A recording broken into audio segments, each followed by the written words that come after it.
Sanhedrin Nun Bet Amud Bet, Aloof or exalted, בתחילה דומה לקיתון של זהב. I'm speaking to you from just outside Cape Town, where we're very privileged to be able to spend a few weeks of vacation. And as I mentioned to you, I would try to upload a few Matmonim as we learn Sanhedrin together, continue learning together and discovering some of these amazing gems. Today, talking about two different characteristics, aloofness and exaltedness. Aloofness being something akin to arrogance and therefore something despised by the Torah, and exaltedness being somewhat of a midah, a characteristic of Hashem Himself, that sense of being noble and aloof. And how does a Talmid Chacham walk that narrow boundary between being noble, being somewhat exalted of character, and yet not being aloof and arrogant in any way? And we learn how to do that from Hashem Himself, as we discover in today's Matmon and to the piece of Gemara, where the Gemara asks, Lama Talmid Chacham domeh lifnei am haaretz. What does a Talmid Chacham appear to be in the experience and in the eyes of an am haaretz? Somebody who's distant and completely detached from any appreciation of Torah and the study of Torah. And the Gemara says, בתחילה דומה לקיתון של זהב. In the beginning, when the am haaretz first encounters the Talmid Chacham, he sees him as this golden pitcher, very beautiful, very perfect. But afterwards, sipere menu, when they start becoming more familiar and hanging out together, the am haaretz starts to see him domeh lekiton shel kesef, like a silver pitcher, not quite as sparkling and perfect as the golden pitcher. But afterwards, ne'eneh mimenu, if the Talmid Chacham starts taking benefits from the am haaretz, and the am haaretz sees that he has somewhat almost bought the Talmid Chacham, then domeh lekiton shel cheres, then he's like an earthenware pitcher.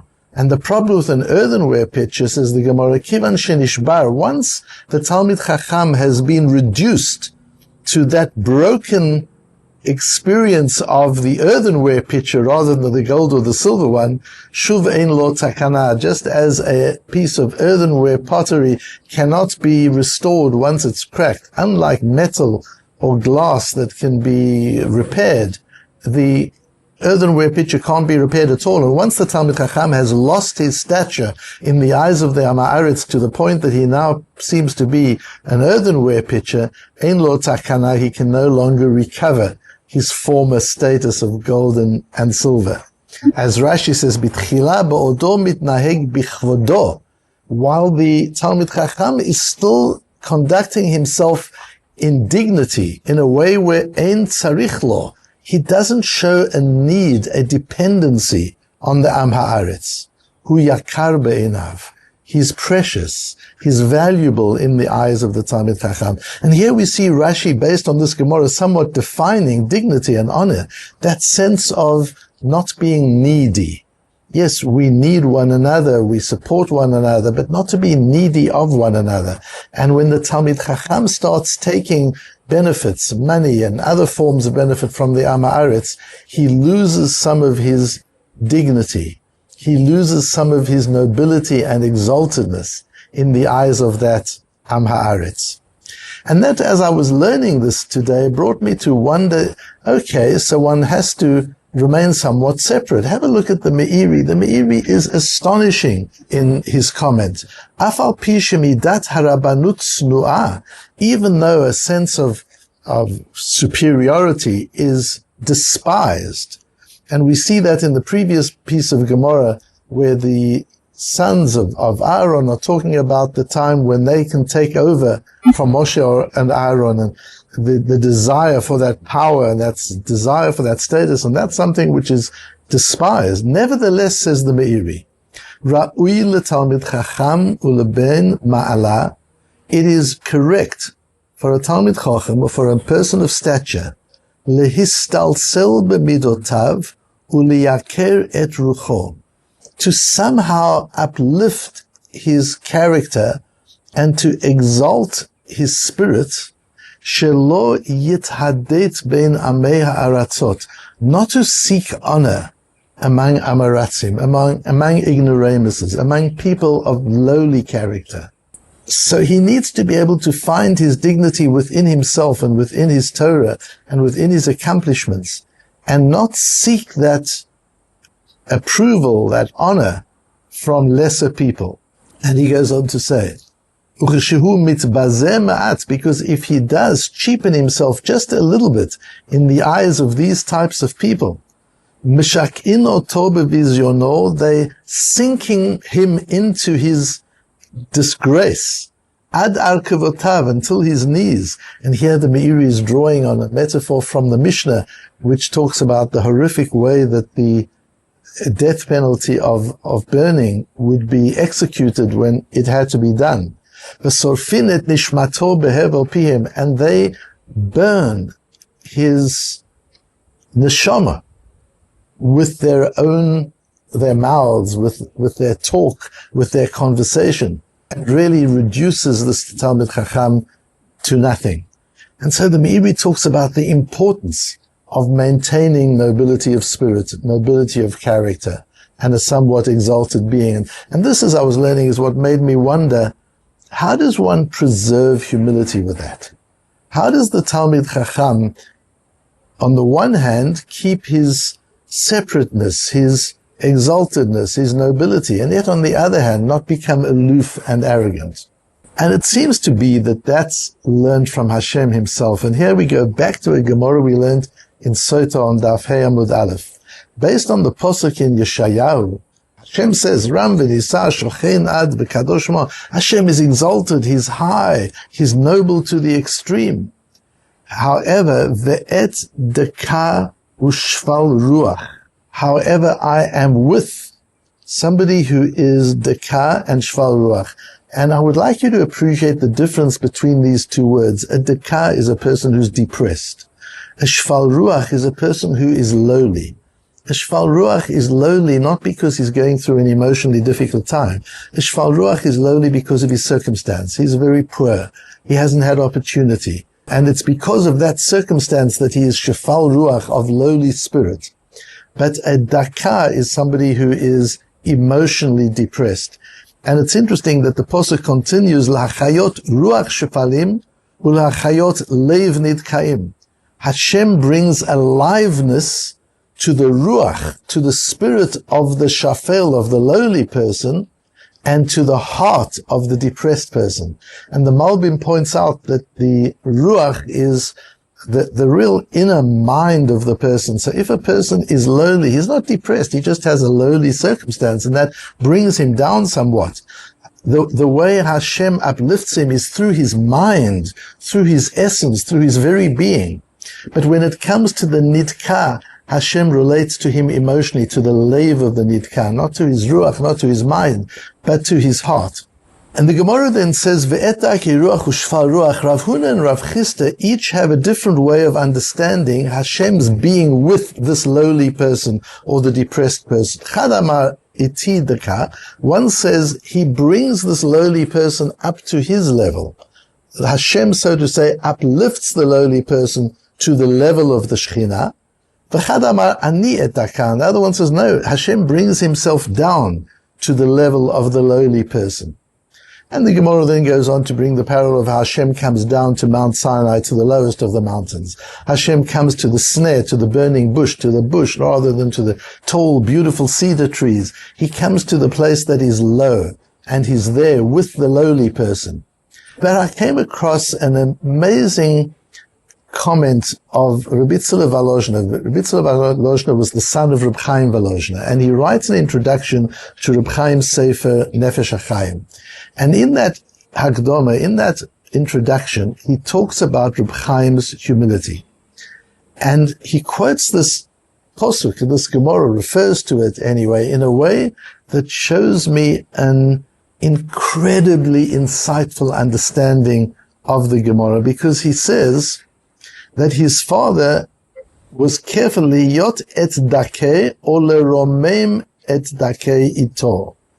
He says, Hen shtei ele ra'ata bo ein kol yakar. Anybody who saw Reb Chaim Volozhner saw these two capacities. Shemeodo va'ad seva natan nafsho lahachayot ruach shvalim. From his early days until his old age, he gave his heart to uplift, to give life, to breathe life to shvelim, bimeodo v'tzidkat pizrono, with all his energy and his money, v'lihiyot et nidkaim, and to be with the depressed people. And so it seems to me that the way Reb Itzler understood his father Reb Chaim was that these two views of Rav Huna and Rav Chisda, is God present with the lowly person, or does he uplift the lowly person? And it seems to me that the way Reb Itzler understands this through his father's behavior is it depends if you're talking with somebody who's lowly because of circumstance, or somebody who is lowly because of depression. If it's because of depression, then he uses the word v'lihiyot et nidkaim. He was present with the depressed person. When a person is depressed, you can't uplift them. You can't cheer them up. You can't tell them to get over it. When a person's depressed, it's an emotional challenge, it's an emotional illness, a place of being that's very, very hard, if at all possible, for the depressed person to see the light, no matter how much light you shine upon them. But what you can be is, as Rav Chisda or Rav Huna said, Ani et daka. I come down to the depressed person, and as Reb Chaim Volozhner used to do, is lihiyot et nidkaim. Just to be present. I'm with you. I'm here with you. You're not alone. I can't help you right now. I can't take you out of this. You're in a dark place. But I understand what that is, and I'm here with you. That sense of not being alone, because that's one of the worst parts of depression, is to feel that nobody really understands it, that nobody really gets it. And for somebody simply to say, I'm here with you, I do get it, I'm with you. That's ve'et dakei ruach. However, when it's a shafel, when it's somebody who's lowly because of circumstances, they're poor, they haven't had opportunity, they're down and out, there one can be lahachayot ruach shefelim. There Reb Chaim Volozhner would bring aliveness, he would infuse life into those who are low. And so how important that is. And so yes, one can be noble of character. Who was more noble than Reb Chaim Volozhner? There wasn't a more noble character than Reb Chaim Volozhner. And with that nobility comes a certain exaltedness, but not aloofness. And what preserves the exaltedness without allowing it to be contaminated with aloofness is the way you treat others in terms of what you're able to give to those who are low. If a person is aloof, he is unable to truly be with one who is depressed. If a person is aloof, he's unable to truly inspire and enthuse one who is of hard circumstance, one who is suffering and is in a low place. But we see that Hashem, the ultimate of exaltedness, is able to be with the depressed person. That Hashem is able to uplift and inspire and enthuse the person who is of a lowly circumstance. And that's how the exalted person, the noble person, prevents him or herself from becoming aloof. Not by taking from others. That's the criticism of our Gemara, that if a Talmud Chacham is taking from the Am Haaretz, that exaltedness then deteriorates into something despicable. But if the Talmud Chacham can retain his independence of not becoming needy of others, and not only that, but is enabled to be needed by others, is able to make a contribution even to the most low of people, even to the most depressed of people. He's able to be there with them, et dakeh, to be with a depressed person, and to lahachayot nef ruach, and to be able to bring an enthused and an inspired spirit to the person who is low. Then there's no chance that the exaltedness is contaminated to aloofness and to become, God forbid, arrogance. And so we see that it is possible to walk that narrow line, to maintain a certain separateness from the common person, a certain nobility that doesn't cause an individual to seek honor and approval from those that are far lower than him or her, but to be able to find their approval from the Torah itself, from Hashem, and from within themselves, and yet not to allow that to become aloof, but to be able to engage with the lowliest of people, to be with a person who's depressed, and to inspire and enthuse a person who is low, uplifting them to one's own level, and being sure to be able to make a contribution, not only to those who are on our levels, but to any human being who is suffering.